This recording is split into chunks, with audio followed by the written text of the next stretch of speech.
बिस्मिल्लाहिर्रहमानिर्रहीम। अस्सलाम वालेकुम नाज़रीन, आप यूट्यूब चैनल देख रहे हैं। मैं इमरान खान हूँ। सबसे पहले पाकिस्तान तहरीक इंसाफ ने एक एतराफ़ किया है। इमरान खान साहब माजी में ये बात करते रहे। उन्होंने बहुत सारे इंटरव्यूज़ में कहा कि जनरल कमर जावेद बाजवा को एक्सटेंशन देना मेरी एक बहुत बड़ी गलती थी, मुझे कभी भी ये नहीं करना चाहिए था। और ये जो एक्सटेंशन वाला मामला है, इसमें इमरान खान साहब ने अपने एक उसूल को तोड़ा था। यानी उससे पहले भी वो दावा करते रहे कि एक्सटेंशन नहीं होनी चाहिए, किसी की भी नहीं होनी चाहिए। फिर क्योंकि जब आप इक़्तिदार में होते हैं तो फिर आपकी कुछ मजबूरियां होती हैं, और इमरान खान साहब ने वहां कंप्रोमाइज किया जो गलत था। वो इमरान खान साहब को कभी नहीं करना चाहिए था। तो ये कमजोर सियासतदान की निशानी होती है जब वो इक़्तिदार के नशे में वो कमजोर हो जाता है और वो काम करता है जो उसको नहीं करना चाहिए था। लेकिन जनरल कमर जावेद बाजवा ने पूरा एक जाल बिछाया और बड़ी मीठी मीठी बातें करके उसने एक्सटेंशन ले ली। ना सिर्फ इमरान खान से बल्कि सारी पॉलिटिकल पार्टी से। आज तक की तमाम कानून साजियों में सबसे बेहतरीन काम वो हुआ था जब जनरल बाजवा के लिए एक ही सफ में खड़े हो गए महमूद और अयाज। तो सबने जाके जनरल कमर जावेद बाजवा को एक्सटेंशन दे दी। अब जनरल बाजवा की एक्सटेंशन को इमरान खान साहब ने, ये वाहिद आदमी है जो अपनी गलती तस्लीम करता है। बड़ा आदमी होता है ना वो, जिससे गलती हो जाए तो वो कहता है जी मैंने गलत किया था और मैं इसको तस्लीम करता हूं, और वो उससे सीख कर आगे बढ़ता है।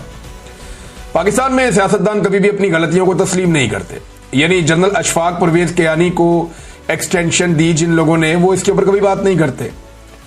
जो लोग आज तक माजी में गलतियां करते रहे उन्होंने कभी कौम से माफी नहीं मांगी, लेकिन पाकिस्तान तहरीक इंसाफ ने आज बाकायदा इसे अपनी संगीन गलती करार देते हुए कौम से माफी मांगी है। ये बात कर रहे थे असद कैसर साहब, जो स्पीकर थे उस दौर में जब बाजवा साहब को एक्सटेंशन दी गई थी, और इन्हीं के जेर निगरानी ये कानून साजी हुई थी जिसमें जनरल बाजवा का मामला क्योंकि कोर्ट में चला गया था तो फिर एक्सटेंशन का मामला वहां से हुआ था। अब जनरल कमर जावेद बाजवा को एक्सटेंशन देना हमारी सबसे बड़ी गलती थी और एक तारीखी संगीन गलती थी जिस पर हम कौम से माफी मांगते हैं।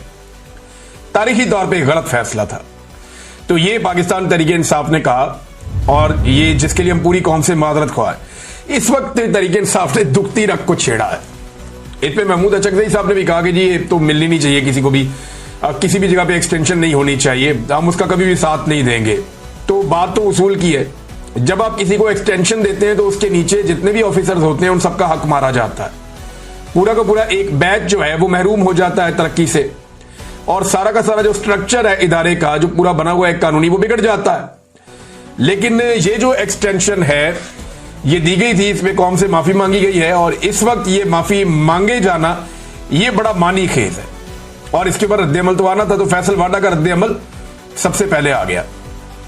देखिए ये जो माफी वाला मामला है ना कि कौम से हम मांग रहे हैं, ये 1 साल पहले भी पीटीआई मांग सकती थी, 6 महीने बाद भी मांग सकती थी। लेकिन ये टाइम बड़ा क्रूशल है क्योंकि इस वक्त इन चीजों का फैसला हो रहा होता है कि मौजूदा आर्मी चीफ को एक्सटेंशन मिलेगी या नहीं मिलेगी। तो पीटीआई ने अपनी इंटेंट शो कर दी अपोजिशन के साथ बैठ के, जनाब हमसे उम्मीद कोई ना रखे, हम किसी जगह पे सपोर्ट नहीं करेंगे। जनरल बाजवा ने जब एक्सटेंशन ली थी इमरान खान साहब के दौरे हुकूमत में, तो उन्होंने ये बंदोबस्त किया था कि सारी पॉलिटिकल पार्टीज का मुश्तरका आर्मी चीफ मैं होऊंगा।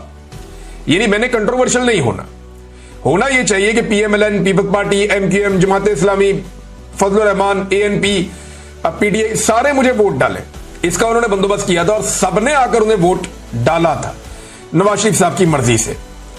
और फिर मियां साहब की डील भी आपको याद है इसी बीच में हुई थी। अब क्योंकि जनरल बाजवा साहब की एक्सटेंशन सबने मुतफिका तौर पे की थी, तो उन्होंने ये साबित करने की कोशिश की कि मैं कंट्रोवर्शियल बिल्कुल नहीं हूं। लेकिन जनरल आसिम मुनीर साहब का मामला अगर आगे आता है तो पीटीआई ने और अपोजिशन ने अपनी इंटेंट, या जो वो करने जा रहे हैं, या अपनी सोच उन्होंने पहले ही कौम के सामने रख दी है कि नहीं जी हम किसी एक्सटेंशन के हमायती नहीं है।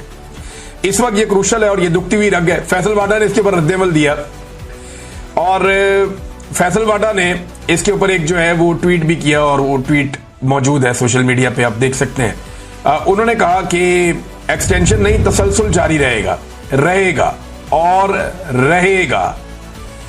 तो उन्होंने कहा कि किसी में दम है तो तसलसल रोक कर दिखाए, पाकिस्तान की तरक्की का यह सफर इंशाअल्लाह जारी रहेगा।